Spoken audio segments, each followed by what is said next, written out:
Hello and welcome to GG Weekend Watch, kindly sponsored by BetMGM, with myself, Kate, Tracey, Andrew, Matt and Dave Young, to look ahead to the weekend action, because we have really good action on offer at Newbury and Newmarket, as well as anywhere else where the lads want to send us. But we're going to look back on last week's results, because again, we had a really good time of things. So Andrew and Dave both tipped up Qatari, who won at 16-5.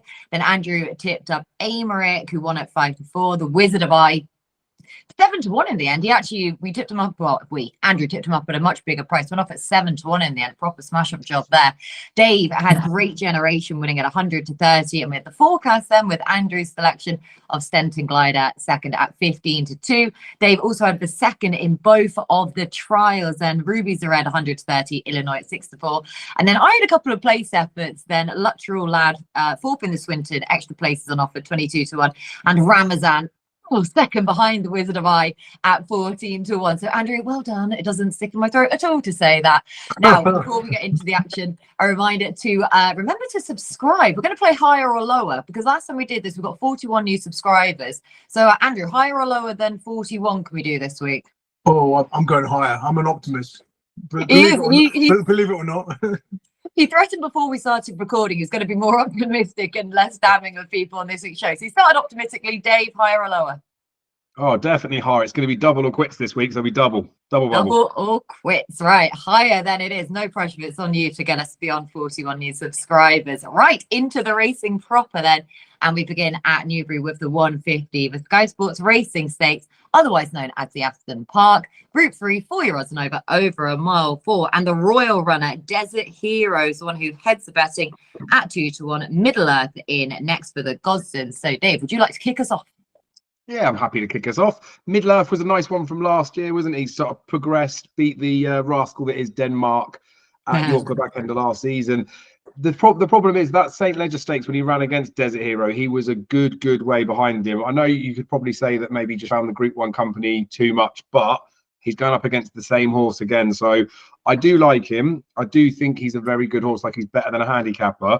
This race is quite cute, really. You got 7 runners, I think, that are split by £6, but Desert Hero is £3 clear of those other 5.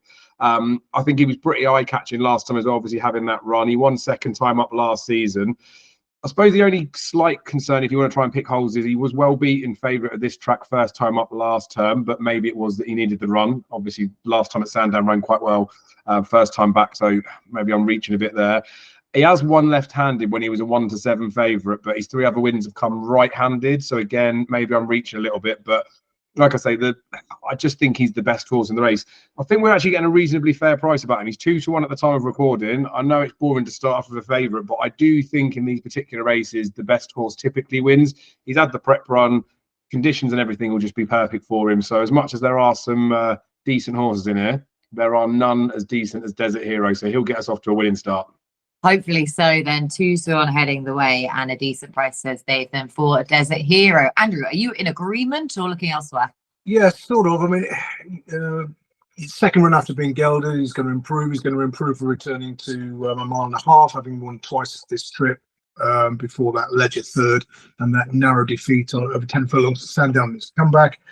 But he's sort of, he's the right price, or maybe a bit too skinny, really, isn't he? He's part of the connections, the colours, the jockey, the trainer, that he's sort of 2-1, perhaps not sort of 5-2, 11-4. So I can leave him alone at that price.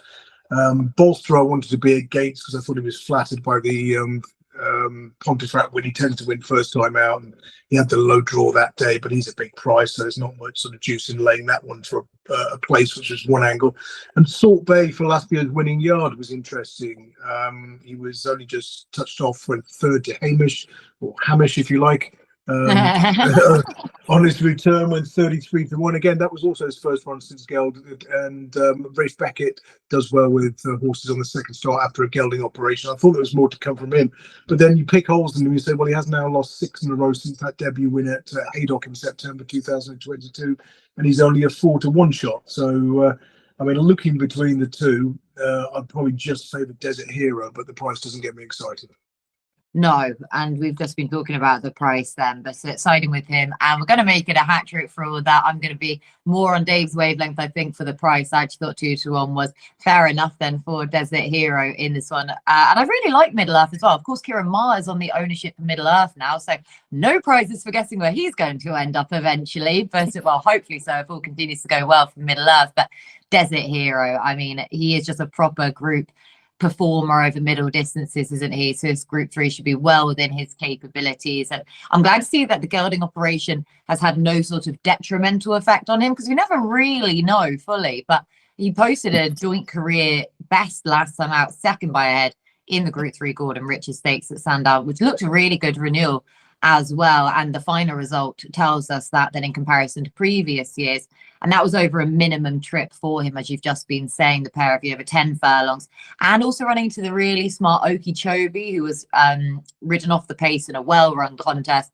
Desert Hero also being pushed to his right on the run-in. So entitled to come forwards for that, and we'll appreciate the set back up in trip by 2 furlongs. So there you go. Right, we're getting off to a decent start, hopefully then, with the hat trick for us 3. Right, now we move on to the 205 at Newmarket. This is a 0-90 handicap for the 3-year-olds over 7 furlongs. 7-2 the field for you to go out in this one, Andrew. For that we don't have a big field of runners, it's still trappy enough. Yeah, it's very tricky. This is the kind of race that could blow the place apart. 7 runners, you get a couple of outsiders, like we saw at York on Wednesday, when 22-1 beat 16-1 in the Musadora, and the place pot paid 28 grand. Now, Gressington heads the market, won well on his debut, but first time back last time was beaten at odds of 130 on. Been gelded ahead of that run. I wasn't sort of willing to take 7-2 after that performance, even though you could argue he'll improve for it. And I wanted to be against the fillies here as well. You look at this race last year, I think the first 4 home were colts or geldings, and there's a couple of Blue Point fillies here, and it's a small sample size so far, but Blue Point fillies, the strike rate has dropped from 18% to about 6.5% from 2 to 3. Only sort of talking like, one winner from 15 or 16, something like that. It's just an angle to keep an eye on. Perhaps not going to go the way of Justify in terms of the second, the 3-year-old strike rate going off a cliff, but it's just something, and that brings in Misinformation and Serene Seraph here, are both like prominent in the betting. And Dashing Darcy, I know he was on the inside when he was 3rd at York, but he did come from further back than the 2 who beat him. That was on one of the York days when you couldn't win from off the pace, when they hadn't watered. So I thought Dashing Darcy had an obvious chance, and I could even love Billy Boy's. I see he's been nibbled at 8-6 when the betting opened.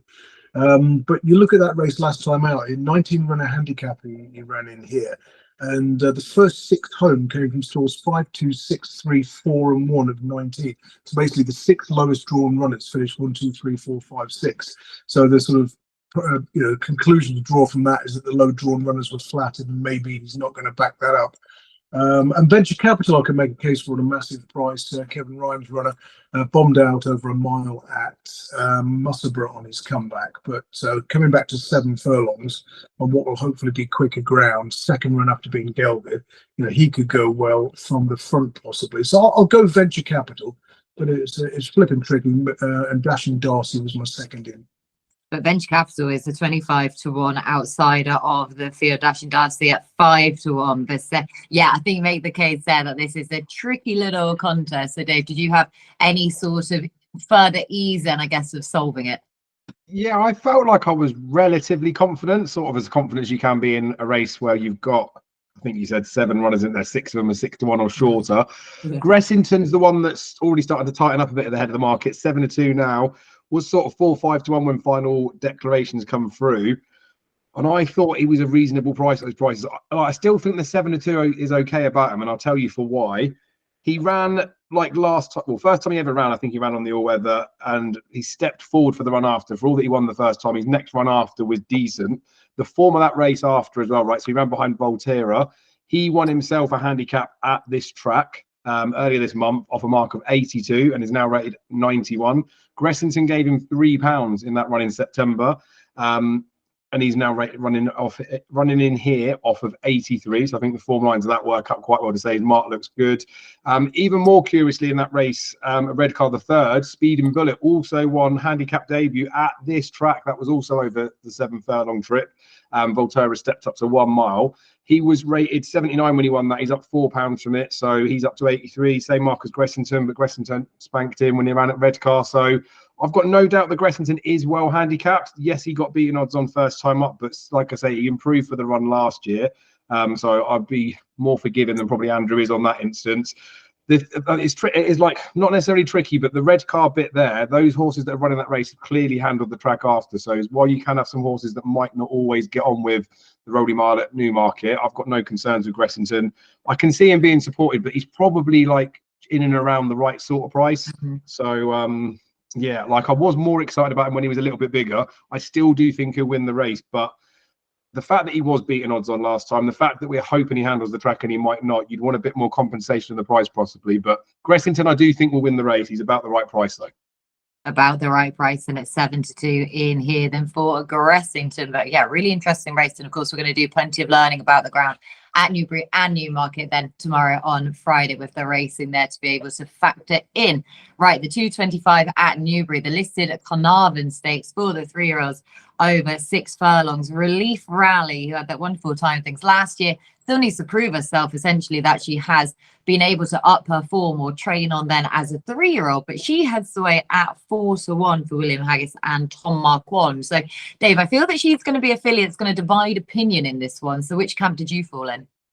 Well, I was sort of the same camp as you to start with, that there's something that just makes you feel a bit nervous. It's a bit strange, the fact that she left the Munir and Suede operation. However, talk about like her having to step forward from last year into this season, which you'd want her to do. She is a Group 2 winner. She lost another Group 2 by a nose. This is a listed race. So while from last season into this season, you would expect her to be having to step forward to potentially progress into a Group 1 horse, she's running a listed race here. There's a couple of horses in here that are listed winners. There's a couple of horses that are Group 3 winners, but she is still the highest achieving horse within the race. They stepped her up to 7 furlongs, didn't they, for that first run under the new ownership? And I mean, you could potentially use that as an excuse for saying why she got beat, but she also didn't look exactly the same horse as last year. But I guess we were kind of expecting that first time up. It's interesting as well because she's only run over 6 furlong once before, and I think that was her most impressive win when she won that Group 2. Before that, though, when she ran over 5 furlong, she looked like she probably did want a little bit further, you know, staying on stoutly and then just like sort of failing to get there right at the line. I just think this is almost a bit of a gift. The fact that they stepped up and tripped right, I think if they'd run her at 6 furlongs first time up, I think she probably would have got away with it and might have won. I don't think she'd have been 4-1 in a race like this.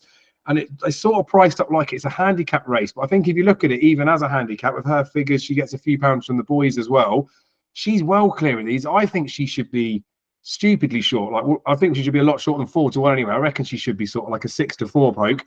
I do get the concerns of the fact that she's changed ownership. But if we forget that, because her ability's still there, she's still in the same yard, I don't think we'd be as worried. This is the trip she wants to run at. Yes, she won on good to firm before over 6 furlongs, but she's run all right on bad ground before. And like I say, she looks like she wants a bit further. So it's not going to be much worse than good to soft, if that. It'll probably just be the good to soft ground. We know she definitely stays 6 files really, really well, if not like a little bit better than she needs to.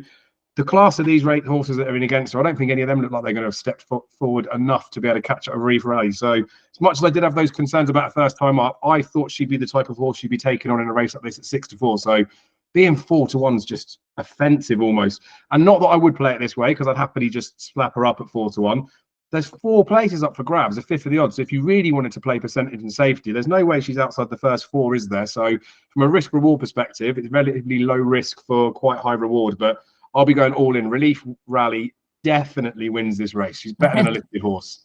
4-1 as well then you're getting. And just as I look on the BetMGM website, the each way plus races are just starting to come in. So they've got the little red ticker next to this race, but they haven't actually listed the places that are on offer just yet. So stay tuned for that. Then I'll head to the website then afterwards, because they have just put up our last race at Newmarket as an each way plus race, and with the 7 runners in there, but 3 places on offer. So just as I mentioned then for the 205. So I'll bid to keep you updated when it comes through on the website for exactly what places are on offer. So then, Andrew, Dave is keen on Relief Rally, thinks that's a good price for her. What did you think? Yeah, I thought she didn't stay on her reappearance, which is fairly obvious in the Fred Darling. When Amelka was third in that race, your winning tip for 1,000 Thank you. guineas. Thank you very much. You can dine out on that for a while. Will But do. the other angle is, does she stay six? Now, I know she won over that trip, but that was at York the only time she ran over it. And they didn't go particularly quick that day. She was keen. And you look at how the form of that was worked out, it pretty much hasn't worked out especially well. So you just wonder if she's going to be a specialist 5 furlong horse, and she could get beat here and actually come back in trip yet again, which wouldn't surprise me. So I wasn't as confident as Dave was, over this trip. James's Delight is obviously interesting. Having won well at Newmarket last time out, again having not stayed 7 furlongs here in between. Also a very easy winner first time out at Pontefract. But again, 13-2, stepping up in grade, perhaps not for me. Elite Status was one I was perhaps more interested in. Draw-wise, we need to talk about that as well. And again, we'll have some clues by this point where you want to be on the track. We've had runnings of this race where you want to be very low and sort of score twos beat score one kind of thing. Now, Elite Status hasn't won quite over 5 furlongs, soft ground, good ground. Went to Royal Ascot, finished third when favourite, and then you look at those last couple of runs. They were when he was 7th and 8th. He was in Group 1 company, one of those in Deauville, the other one at Newmarket, and looking at that sort of Van Dieck race, they've gone off too hard that day, haven't they? I think, and set it up for the closers, and I didn't think it was as bad as the finishing position perhaps suggested. I thought coming back fresh. Dropping in grade, look at that record below Group 1 company, first, third at Royal Ascot and first. That's pretty good going, with the only defeat coming on the first time she came out at good to firm ground. So I think sort of 3 from 3 below Group 1 company on good or slower ground, as long as it doesn't dry out too much. Store 2 could be advantageous as well. So Elite Status run about 8 or 9 to 1. As I say, 9 to 1 I can see there. So Elite Status, a nice way to play that for the Carl Buck Clifford Lee partnership then. Right, Newmarket again now for the 240, a 0 to 105 handicap here, 4-year odds and over, back over the 7 furlongs again. So the 7 furlong specialists hopefully coming to the 4 once more, but big field handicap to go out for you this time, Andrew, for these 7 furlong performers. And again, each way plus race, well, we've got the currently listed as the 4 places on offer, but as I say, I'll bid to keep you updated on that. Are you going to utilize that or win only? Probably the each way, particularly if what happens at Newmarket on Friday and in the earlier races suggests there's a draw bias. I mean, if you can get a sort of 15, 16 runner field and you think you've got to be drawn in the top or the bottom half, then you're getting 4 places about a 7 or 8 runner race effectively. Now, I thought, these big field handicaps at the moment, Newmarket in particular, it seems that the default favourite is always trained by Charles Hills. I think Divine Libra is a terrible favourite here. Now, he's won at Chester last time out. But because Chester left-handed, he'd only ever won at Capwick and Chester, never won on a straight course. And if you look at that Chester race, it was day 1 of the main meeting last Wednesday, when even though the ground was good, they've flipping watered and they've buggered up the inside, and it's an advantage to sort of be wider on the track. The first 3, drawn 12, 10, 13. That's not adjusted for non-runners. The 4th was drawn 9. The 5th was drawn 8. They've all raced wide on the track, and I took the view that although he's won well by 2.5 lengths, he was potentially flattered, and switching back to a straight track isn't necessarily going to suit him. So 4 to 1, you can keep that. Quinault we love because he was such a star last year. His handicap mark went from 59 to 102 when he had a spell of winning 7 handicaps from a run of 8 starts. Perhaps he'll need the run, and Stuart Williams's form is not supersonic at the moment, although he hasn't had a great number of runners recently. Desert Cop I thought was a bigger price than perhaps he should be, based on that 6 furlong course win last time out. You go back to last season, he's got form with Shaquille in the listed race at Newbury that we've just discussed, and finishing second to that one. So he could end up in group company this season, I think.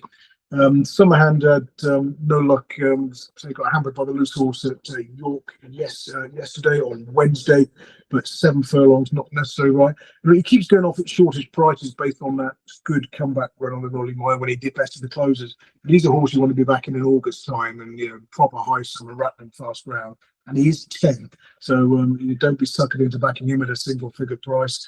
And the ones I was interested in at a bigger price, I'm going to put 2 up. Split Stakes in Final Watch for the Bill Stone yard. Goes well second time out. Got chinned here last time out, finishing 9th of 10, but it's got a good record, second run back after a break. And the one I'm going to make the main play is Carry the One, even though he's trained by Michael Bell. Now, I mean, to be honest, anyone leaving Johnny Murtagh's care is probably going to improve regardless of who they go to. So I told you I was going to be nice. That optimism started so well. Yeah.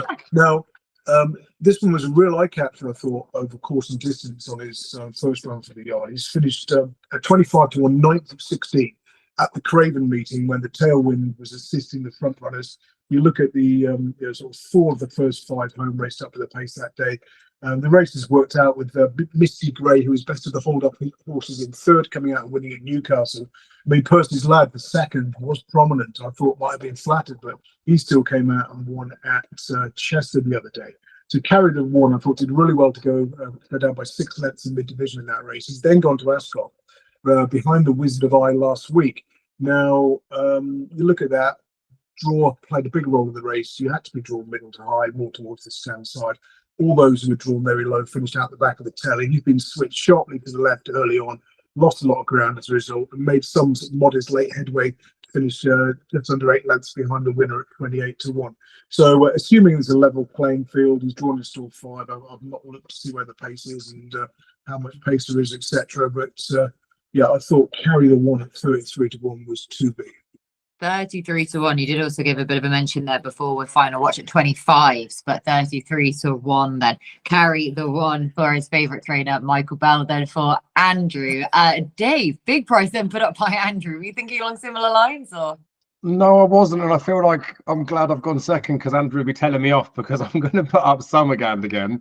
I know 7 furlongs isn't necessarily his trip, but we talked about like he got hampered by the latest panic who broke down, didn't he, and was eased early there. It is currently good to firm at Newmarket.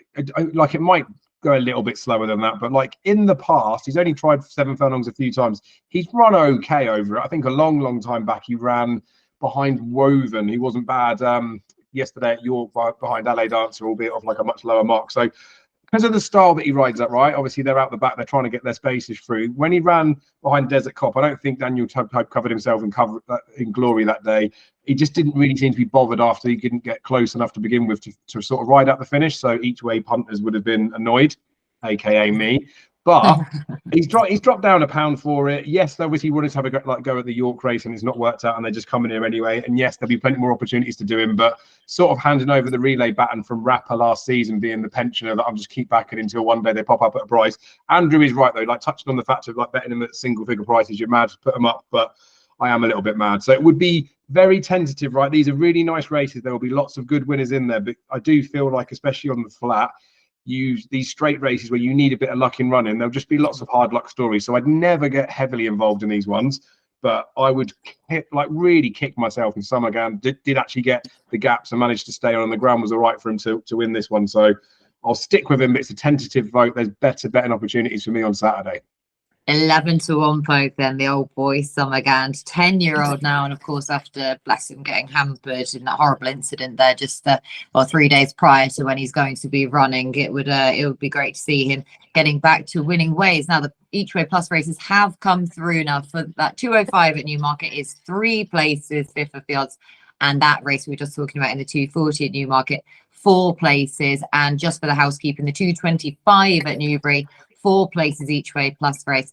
And this next race we're going to discuss is another each way plus race with BetMGM, 4 places on offer, a 5th of the odds then for what is one of the most competitive, intriguing, tricky races then of the season, the London Gold Cup handicap, the Heritage handicap for the 3-year-olds over 10 furlongs. Newbury at 3 o'clock, 9 to 2 the field, joint favourites.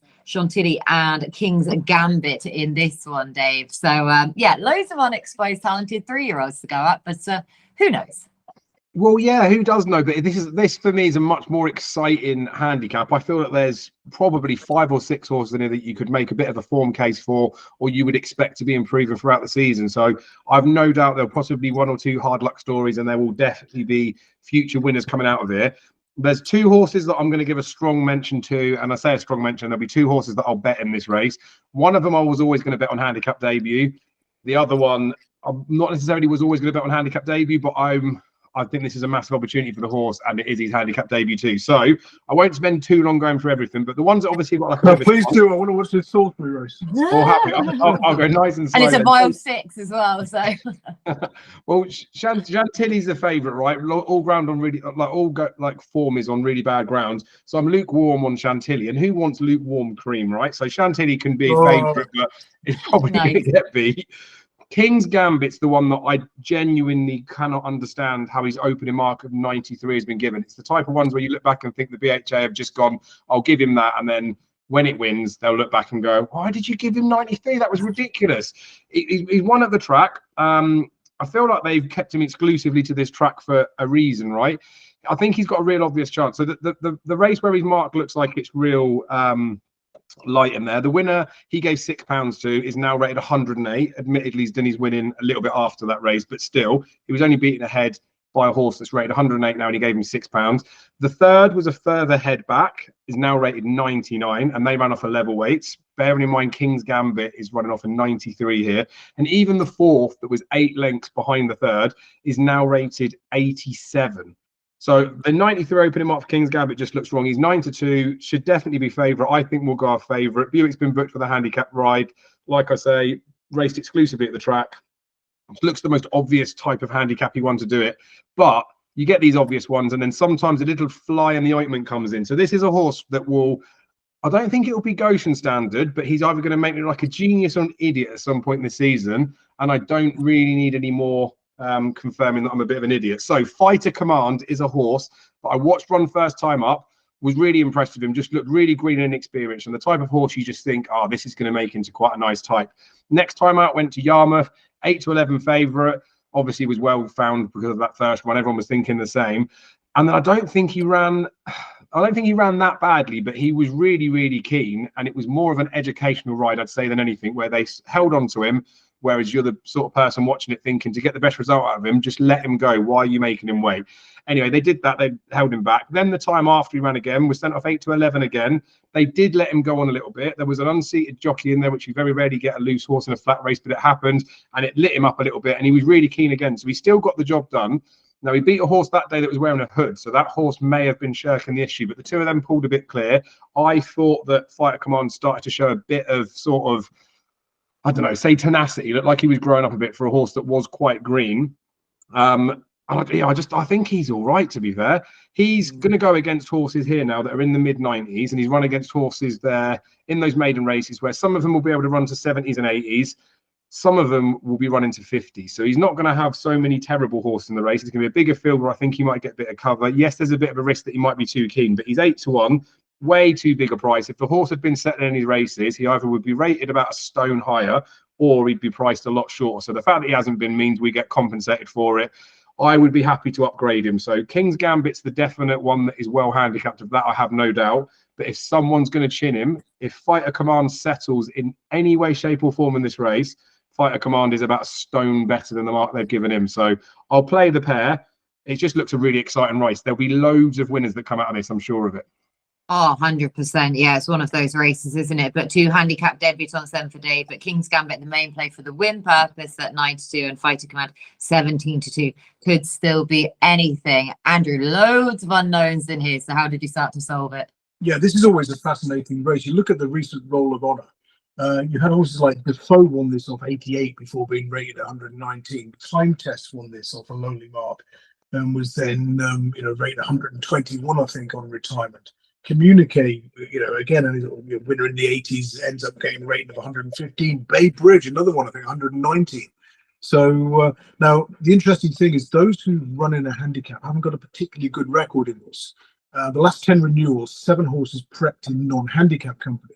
Horses who ran the handicap last time were just 3 from 70 in the past 10 renewals, expected winners more than twice that. And more fascinating, last time out handicap winners are 0 from 26 in the last 10 renewals, going back to 2013, because obviously COVID intervened in 2020. Now you look at the market now, it's just been lazily priced up by those who sort of won last time out. Chantilly, who Dave sort of made a good case against, was a handicap winner last time out, and as was Goodwood Odyssey, albeit sort of quickly up nicely at Sandown. So I think look beyond those, look at the handicap debut. Colts in particular, Colts who ran a non-handicap last time out, making a handicap debut, plus a tenner. 7 winners from 34 of the past 10 renewals. Those who were in the top 6 in the betting at Newmarket, at Newbury, 7 from 20 plus £24. So, don't stray too far from the market, but look at the likes of King's Gambit, of course, trained by the Charltons, who won this with time test. And you're going to see, I would imagine, 1 or 2 horses in this, rated 80 something now, or even low 90s, ending up in sort of 115 plus later in their career. And he's shown a liking for the track. He looks ready for the step up in trip. So I'm with King's Gambit. But it's a fascinating race. Another angle to note as well. A few winners recently have come late and wide, often from high draws. But when we've had low drawn winners, they have tended to be the ones who've come out and turned out to be much better than their mark, like Defoe from Store 1, Time Test from 3, and Communicate from 3. So it's a race where you can't really analyse it based on the draw you need this, because if you've got £30 in hand, you're going to win from anywhere. So let's hope that's King's Gambit. Hopefully for you both then at King's Gambit. I'm not taking too many positives about the stats you were just saying then, because I did like Goodwood Odyssey from that success last time out, but it was in a handicap, so not ideal then for him in terms of the trends then in this. But that was just his 3rd career start though, handicap debut last time out at Sandown over the strip of 10 furlongs, beating the reopposing and still likeable Brian in 2nd, Prep School back in 3rd, and another race which was rated as good as it has been then in recent renewals on the post-race analysis as well. So, and he just looked to really improve for the 10 furlongs there. Of course, that's a question plenty of these are going to have to answer, and I feel like he could be marked up because he was stopped in his run, yet comfortable winner at the end. So the £7 rise is a fair whack, but just right. He did spend quite a long time on the inside as well, which probably wasn't the place to be, and it was only when he got off the rail that he sort of quickened up. So it might be more to come from him. He can finish 2nd to our pick. He's allowed to finish 2nd then for a handicap. Horse that's already faced the handicap can finish 2nd to both of your twos, King's Gambit. Right, we move on to the big one of the weekend then at Newbury, the Group 1 Lockinge Stakes for the 4-year-olds and over a mile. Now, Big Rock and Inspiral are vying for favouritism. Of course, Big Rock, the French superstar, the monster, but of course he's with a new yard now, Maurizio Granieri, who hasn't exactly got off to his flyer with his recruits then and his runners so far this season, and Inspiral for the Gosdens. So, Andrew, I'll go back to you with this this matchup. Are you looking between these two or something else? Yeah, fascinating race. I've been listening to another podcast, rhyming with Rick Duck, and who's interviewed the trainer, and it's fascinating how he sort of ended up with this one in his care. And as you say, you just look through his recent stats on the Racing Post website, not many winners, if any, among them in the past fortnight. So take your pick. There's obviously the jockeys coming for some criticism as well at times. Inspiral, they're talking about not running if the ground's too soft, and although he ended last season on a massive high, you just sort of wonder about taking 9 to 4 about a horse who can run the occasional stinker is perhaps not ideal. Charon I thought would run well. He's gone 2 from 2 this season. He's obviously on the up. He likes to get his toe in, so if the ground is on the slow side, he could go well. But it was a tricky one, I thought. I'm going to put up a stupid one at a massive price, Witch Hunter, for Richard Hannon. Just although the trip is sort of stretching him, it's probably a little bit too far. And I've got him. What's the 6.5 furlong group race in France? Is it Prix Maurice de Gis later in the season? Right. Yeah, I've got him earmarked for that. Often, which throws up a big price British trained runner. So he probably doesn't see out the trip, but I still thought you could sneak sort of third or fourth at a massive price if there is some cut in the ground. He impressed me with that third to Chartash at Haydock last week when you had to be on the front end. Chartash and Pogo were 1-2 throughout pretty much, and Witch Hunter stayed on doing best of the hold-up horses. So yeah, a straight mile probably not ideal. But you know, likes to get his toe in. If it is sort of genuinely good to soft, I thought Witch Hunter could end up being a sort of modest third to you know, one of the big guns. So I'll just go Witch Hunter each way. But for me, it was a race more to watch than to get involved in punting wise. Yeah, 50-1 though for Witch Hunter in here to potentially run it into one of the places. And I am aware that I've missed the 3:15 at Newmarket, but we'll go back to that then after we scroll down a bit too far.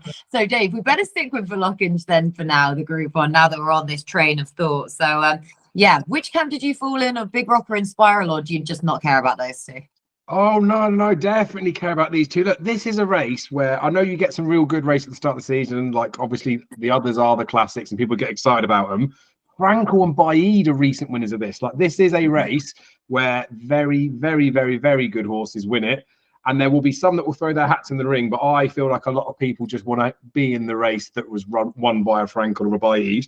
I reckon Big Rock has got the capability to be that horse. Obviously, the trainer concerns of Inspiral on the ground and stuff is not exactly what you want to see going into a race when they're already starting to semi-make excuses for a horse. But even if they weren't doing that, I still would have fancied Big Rock to do Inspiral. This is one where, again, like I like to look at trends for certain races. This is one where it's fairly straightforward to look at these type of races because you do get the best horses that win it. So when you look at some of the stat stuff, there will be a handful of qualifiers in some races, like big handicappers. You might get 90% of the field that have all ticked like loads of the trends because it's by design that they do it. But you can't just have 90% of horses that are just the best horses in the race. So Big Rock comes out on top of Inspiral by quite a bit. I know Inspiral got the better of him last season, but he's just a better horse. And there's an interesting bit as well with the QE2. There's lots of horses that have run in there and even been beaten that then come and win this race. I think Big Rock's a real decent price at 9-4. Obviously, if Inspiral comes out, his price is going to collapse. There'll be a juicy enough rule 4 in there. So it's a question with that, isn't it? That I don't know how stuck in you'd want to get in with him. I would have been more tempted to play him when it was like short-term anti-post. So when Inspiral, if he came out, you'd still get the price about him. So I haven't yet struck a bet on Big Rock. He was 5-2 in the week, went to a shop and he's been cut into 2-1. He's 9-4 at the moment. I'd be tempted to bet him. If Inspiral does come out, then I'd probably just sit back and just watch and let him win. I know people would say, well, the main danger's gone. You might as well just smash him up. But I'll wait and see how things go. But yeah, Big Rock, I genuinely want to have a bet on. And I really hope that Inspiral does run because Inspiral wouldn't even get within a sniff of him. And I'll get a bigger price. So Big Rock definitely wins the Lockinge. Goes on to bigger things this season as well, I reckon. We will see them with Big Rock, but he did look an absolute monster last year. But he does have to reverse that form of Inspiral, as you say. But 9-4 now at the head of the market, and it's just going to be great to see him. I'm so pleased that he's travelling over. But I'm taking him on, though, because I am, for all that really good horses, it doesn't really matter who trains them or exactly what they do. If they're monsters, and there's not much you can really get that wrong with them. But yeah, with this strange trainer switch, I just wonder if first time out is the time to catch him, when we know that the French training MO is not to have them 100% first time up for the season. They tend to gain their race course fitness literally on the track then. So I just wonder if he's not going to be 100% cooked for this, and you don't want to not be cooked then for the Group 1 Lockinge. And Inspiral, hopefully she then will be. We know her record fresh. Of course, she didn't manage to land it last season with her first time out when she was beaten by triple time 33-1 then in the Queen Anne Stakes at Royal Ascot. But of course, she was ridden off the pace that day. It wasn't the place to be, as it transpired throughout the entirety of that day. So I think she can easily be forgiven for that. Sussex Stakes was a disaster for her. So I'm hoping the ground is going to continue to quicken up then, because when we saw her at Santa Anita in the Breeders' Cup, her final start of last year, she bounced off the ground on the downhill turf and won quite cozily in the end. So she hasn't run at Newbury before, but any sort of track configuration seems to come alike to her. And hopefully as a 5-year-old, we will still see her in the same light and with that good record fresh to boot. Now, we've got to go back to the 3:15, which, of course, I mistakenly missed out then in our running order. This is a 0-88 handicap, 4-year-olds and over. over a mile at Newmarket. 4-1 the field. So Dave, I'd say you're gutted. I remembered this one. Yeah, I'm now going to have to just sift through and suck up the fact that you fancy Inspiral to beat Big Rock. It'll be the clash between the two of us. It turned personal before we got back to this race. I reckon you've done it on purpose so you could see me wound up for a race. But like, all jokes aside, this is a race where Baryshnikov, remember last season when I tipped him up for a race just because we liked saying the name? That wasn't the main reason I tipped him up, but his style of running, right, when there's loads of pace and then gets to pick up the pieces, that's what he did last time out when he beat Hopeful. And I think that was a reasonably good run from her. I thought Hopeful did quite well. She's up £2 for that. I don't think that's going to be enough to stop her running pretty well, to be fair. Dropping back to 1 mile's interesting as well with her. She's only had like a few starts. That one win that she did have, which came at Newcastle on the all-weather, albeit, was pretty impressive. That was after a really, really long break. So the only slight worry I've got with her is the fact that maybe she has a bit of a bounce in her. So that first run behind Baryshnikov was a good run. I think it shows that she's a better horse than we've seen before, even with that impressive run at Newcastle. So I think she's pretty good. The bounce is the only thing that's feared with her. So I wouldn't be going heavy on her, but she's 4-1. I think that's reasonably generous. She's definitely better than her marks, just whether she puts it all together in this race or not. But be fairly confident that Hopeful, yes, I know it's another favourite, but I'll be fairly confident that Hopeful does win this. Hopeful for Hopeful then at 4-1 in that 3:15 at Newmarket. Andrew, who did you like? Oh yeah, this race last year was won by Repertoire. The winner of the second and third came from off the pace, and it could be teed up for him again, I thought. Now, for the last 3 seasons, Repertoire has reappeared in the 1 mile apprentice handicap at Ascot's meeting in early May. He won it 3 years ago. Last year he was in mid-division, and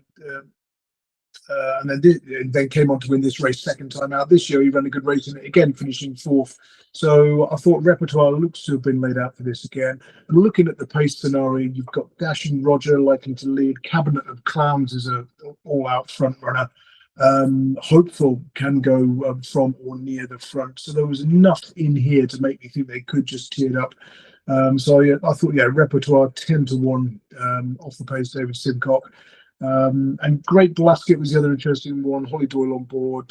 3 runs since fitted with blinkers. Second by neck, first. The defeat came when ridden prominently. The 2 wins when coming from off the pace in big fields. Holly Doyle taken over from Kieran Schumacher, and assuming patient tactics are again going to be employed, then I thought Great Blasket was the biggest danger to Repertoire. 13-2 about Great Blasket, and the Repertoire is 10-1 in there. So, and again, a fascinating race to go at Newmarket in that handicap. Right, that's everything for the schedule stuff. So, Andrew, I'll go back to you. Anything from anywhere else? There is just one, just to keep an eye on, 410 at Newbury. I've been waiting for Wanley Pin to return to turf. He was placed in the Wokingham last year. That's probably the plan again. So having not run particularly well on the all-weather the last twice, I thought maybe coming back to turf could see an improved run from him. I don't think he'll win on Saturday, but I think maybe you might want to be backing him for the Wokingham on the strength of it if he does sort of finish in the first 3 or 4. Yeah, it's 18-1 then in that 410 as well. On La Pan. Dave, anything from anywhere else? No, I started to get excited at Wexford because Magic Tricks was running, but I feel that's just me grasping onto national hunt jump racing. So Magic Tricks will win at Wexford, but won't be a prize. So let's let it go. That's a sentence no one's ever uttered before. I started to get excited at Wexford.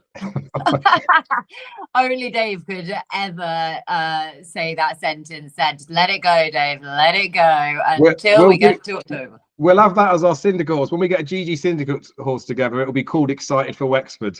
Excited for Wexford. Yeah. Owner group syndicate name said no one ever. Right, Dave, your nap of the weekend then.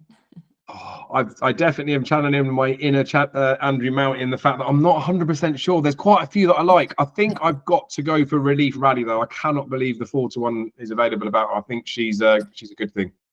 Okay, then Relief Rally for Dave. Andrew? I'm going to go to Newmarket, 240, Carrytheone, 33-1. Okay, fair enough then. The big prize. Here's the prize space is ready for the still on Twitter. Yeah, the hideous still that we get every single week where we're like, this and every one of them. 33-1 for his favourite trainer then, Andrew.